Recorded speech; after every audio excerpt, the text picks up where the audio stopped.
మీరు చెప్తే నమ్మరు. ఒకసారి ఒక భూత వైద్యుని అడిగాను ఇలాగా, భూత వైద్యుని చెప్పు తిరుగుతుంటే ఒకసారి తగిలాడు. అడిగా, ఏమయ్యా నిజంగానే నువ్వు చేతపళ్ళు ఎడతావా, భూతాలు ఎల్లగొడతావా అన్నాడు. ఈ ప్రాసెస్ ఎలాగా అంటే మీకు తెలదండి అన్నాడు. నీ మొహం ఎల్లగొడతావు, ఎంతమందిని మోసం చేస్తావు, గాలి మనిషి నువ్వు, ఇలాంటి గాలి పనులు చేసుకు బతక్కో, తప్పది, మోసం చేయకు మనుషుల్ని. నిజంగానే నీకు అంత దెయ్యాలతో కాంటాక్ట్ ఉంటుందా, ఏ నెంబర్తో మాట్లాడతావు, ఈ దెయ్యాలతో కాంటాక్ట్ పెట్టుకుంటావు నువ్వు. అంత అబద్ధాలు వాళ్ళు చెప్పేవని వాళ్ళు బతకడం. నువ్వు నిజంగా అంత దెయ్యాలతో కాంటాక్ట్ ఉంటే నీ దగ్గరకు వచ్చి 20-30 నిన్ను అడుక్కొక్కర్లా, ఆ దెయ్యంతో మాట్లాడుకుని. ఇవాళ రాజమండ్రిలో ఏవి అప్పారో రోడ్లో పెద్ద ఫ్యామిలీ ఉంది, వాళ్ళ ఇంట్లో బాగా బంగారం డబ్బులు ఉన్నాయి. నువ్వు ఆవిడ మీదకి వెళ్ళి ఆవిడని ఆవహించేసి, నేను అక్కడ ఆర్కే టిఫిన్ దగ్గర ఇడ్లీ తింటా ఉంటాను, మూట కట్టి తెచ్చి నా దగ్గర ఎట్టేసి వెళ్ళిపోమను.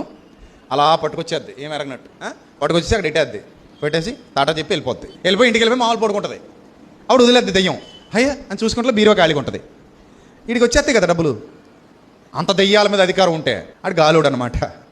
అందుకని ఇద్దరు 100-50 కోసం